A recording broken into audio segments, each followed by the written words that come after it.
السلام عليكم ورحمة الله وبركاته. ازيكم عاملين ايه؟ وحشتوني جدا جدا.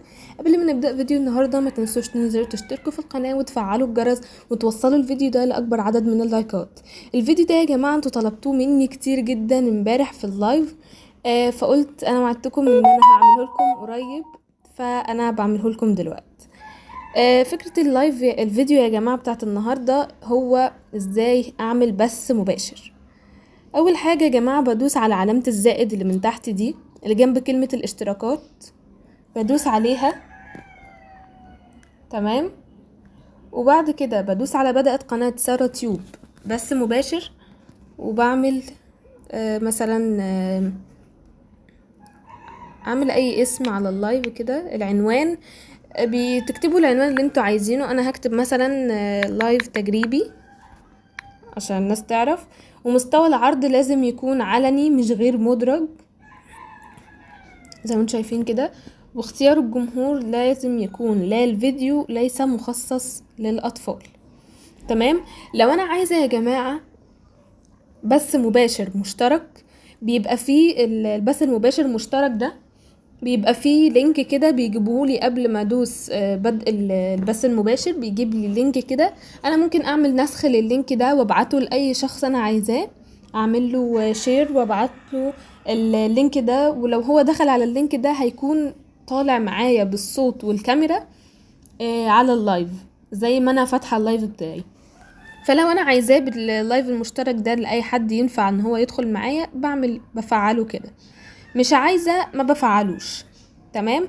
ولو لو لايف عادي جدا انتوا عايزين لايف كاميرا بس، آم، مش لازم ان انتوا تفعلوا كلمة بث مباشر مشترك دي. تمام. ولازم كمان نعمل الموقع الجغرافي. نعمل مثلا ايجيبت، انا من مصر فهعمل ايجيبت. ولو انا عايزاه يبقى التسجيل يبقى مثلا اي حاجة تطلع في الموبايل تكون طالعة في اللايف.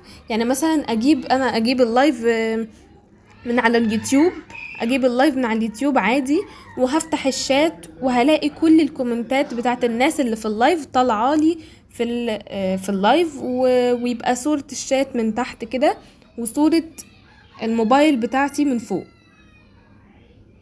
الصورة بتاعت الموبايل هتكون من فوق والشات من تحت. وبعد كده لو انتوا مثلا قنوات مفعلة ومفعلين قناتكم، لازم عشان خاطر تحققوا الربح من البث المباشر ده لازم تفعلوا دي، اللي هو يتضمن هذا الفيديو اعلانا ترويجيا مدفوعا مثل موضع اعلان مدفوع للمنتجات او عروض رعاية او توصية. لازم تفعلوها، بس انا طبعا انا مش مفعلة قناتي فمش هفعلها. تمام. بس كده. ولو انا مثلا عايزاه التسجيل الرقمي على الشاشة، بفعل التسجيل الرقمي على الشاشة. مش عايزة ولا بث مباشر ولا تسجيل رقمي على الشاشة، مش بعمل الاتنين اصلا وبسيبه كده عادي، هيطلع لي كاميرا عادية جدا. بس انا هعمله التسجيل الرقمي للشاشة. وكمان انا لو انا هعمل تسجيل رقمي على الشاشة انا بحب اعمله اتجاه افقي. تمام. بعد كده هدوس التالي، وهنا في الجنب كده ممكن ان انا اقدر اكتم الصوت. بيطلع لي كده يا جماعة الشكل ده. لو انا عايزة اعمل تحميل صورة مصغرة بدوس على كلمة تحميل صورة مصغرة وبيدخلني على الاستوديو، وابدأ ان انا اطلع اي صورة انا عايزاها من الاستوديو تكون بدل صورة القناة دي. بدوس على كلمة التالي. بيجيلي بعض النصائح ده يا جماعة. اي بيقول لي ايه بقى؟ ان اي حاجة هتكون مثلا كمكالمة، اشعار، او كلمة، او مثلا كلام في شات على رسائل، سواء كانت واتس او ماسنجر او اي او اي كان، هتطلع كل ده في اللايف. ولازم يا جماعة في اللايف ده اكون كاتمة الصوت، بس انا مش هكتمه عشان خاطر التصوير اللي انا بصوره. تمام. بدوس على حسنا وبدوس يا جماعة انا كل لما باجي اصور الفيديو ده عشان خاطر اصور لكم اللايف وكل حاجة ما بيرضاش ان هو يطلع. بس حابة اقول لكم يعني انا هكمل لكم بالشاشة دي، فركزوا مع الصوت ما تركزوش مع الشاشة. تمام. بعد ما بعمل اللايف بيجيلي من فوق كده صورة شات او صورة تعليقات، وبيجي لي جنبها صورة ميكروفون، وبيجي لي جنبهم هما الاتنين دول، وبيجي لي صورة كمان علامة كده فيها فيديو، مثلا علامة فيديو او علامة كاميرا فيديو. كل دول بيبقوا مقفولين. انا بشغل اللي انا عايزاه. لو عايزه اكتم الصوت، عايزه الصوت ما يطلعش بلغيها، عايزه الصوت يطلع بفعلها.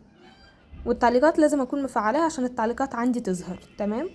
وبيجي لي جنبيها كلمه بدء بث مباشر، بدء بث مباشر، بدوس عليها وبعملها، وبيجي لي دايره من تحت كده بيبقى فيها صورة القناة دي. لما بدوس عليها بيجي لي من فوق عدد اللايكات وعدد الناس اللي موجودة في اللايف.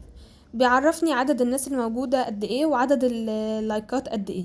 بيجي لي جنبهم علامة زائد، دي هنستخدمها بس مش دلوقتي. بعد يا جماعة ما بفتح اللايف بتاعي، بدخل على قناتي وبفضل اعمل ريفرش كتير، بعمل ريفرش كتير قوي. وبعد كده بدخل على القناة، بلاقي كده جنب صورتي، او هلاقي اللايف عامة نازل مع الفيديوهات، هلاقي اللايف نازل مكتوب كده من تحت بالاحمر بس مباشر. بدوس عليه، بكتم الصوت، لازم اكون كاتمه الصوت كويس عشان خاطر ما يعملش صدى ويعملش صوت غلوشة مع الناس اللي بتسمع.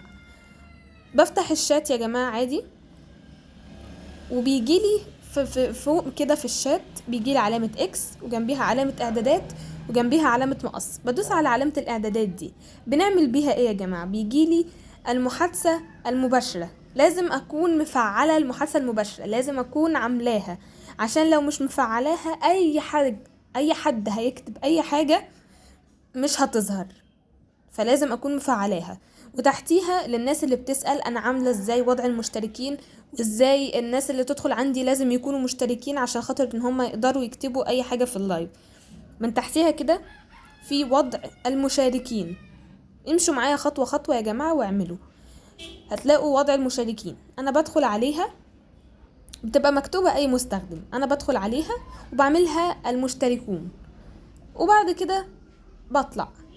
وفي من تحتيها يا جماعة لو انتوا حابين يعني تعملوا، لو الكومنتات عندكم كتير قوي وانتوا مش لاحقين ان انتوا تقروها، ممكن تبطئوا الوقت بتاع الكومنتات، اللي هو مثلا كل كومنت يظهر كل مثلا 10 ثواني، كل 5 ثواني، كل مدة انتوا هتحددوها. تمام. وبعد كده بخرج عادي. بيجيلي بقى الكومنتات يا جماعة زي ما بتطلع بقى.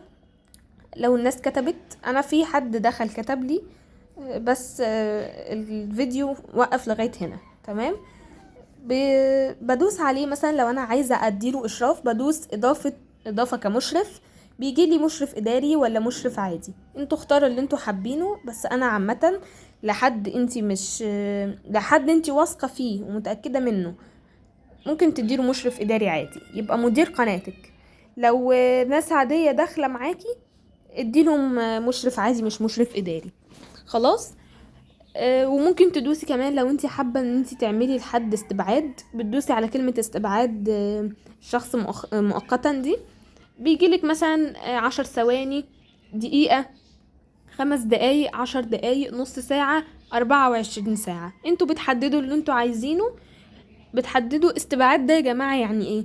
يعني الشخص ده اي حاجة هيكتبها مش هتظهر لك لمدة معينة انت اللي بتحدديها. تمام. وفي تحتيها كلمة، تحت كلمة استبعاد كمان، اخفاء المستخدم من على هذه القناة. اخفاء ده يا جماعة بيبقى مدى الحياة، اخفاء خلاص الحساب بتاعه ده اتخفى انت من على القناة بتاعتك. يعني هو اي حاجة هيبعتها مش هتوصل لك، سواء لايك، سواء عدد المشاهدة اللي هو شاهدها لك، سواء كتب كومنت، كل ده مش هيظهر لك. تمام.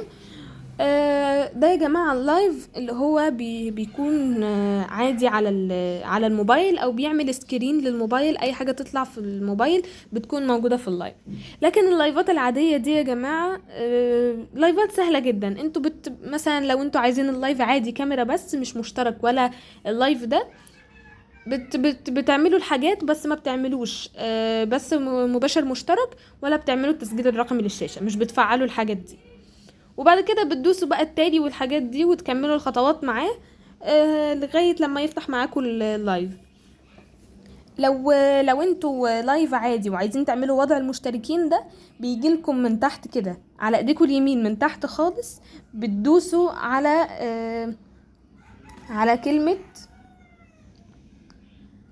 على في شكل كده زي مربع في جواه اعدادات، بتدوسوا عليه وبيعمل لكم الاشراف على المنتدى، بتدوسوا على الاشراف على المنتدى وتعملوا وضع المشتركين عادي زي اللايف التاني. بس يا جماعة انا اسفة طبعا ان انا كملت لكم بقية الفيديو كصوت بس، مش كاميرا، عشان خاطر انا اسفة يعني الفيديو مرضيش يصور معايا لغاية وانا فاتحة اللايف. بس كده يا جماعة، اشوفكم ان شاء الله في الفيديو الجاي. يا رب يكون الفيديو عجبكم واستفدتوا منه. حابه اقول لكم كمان على حاجه، انا كل يوم بالليل بفتح الساعه 12 لايف، بستنى كل الناس اللي موجوده عندي على القناه. والقناه سلمى يا جماعه كل يوم هي بتفتح لايف الساعه 9:30. هستنى كل الناس ان هي تدخل لها. والنهاردة يا جماعة عشان خاطر اخر كام يوم في شهر 7، فهي بتعمل سحب وفي جوائز، فادخلوا وشوفوا السحب وشوفوا الجوائز، ويا رب كل الناس ان شاء الله تكسب. بس كده، اشوفكم في الفيديو الجاي ان شاء الله. باي باي.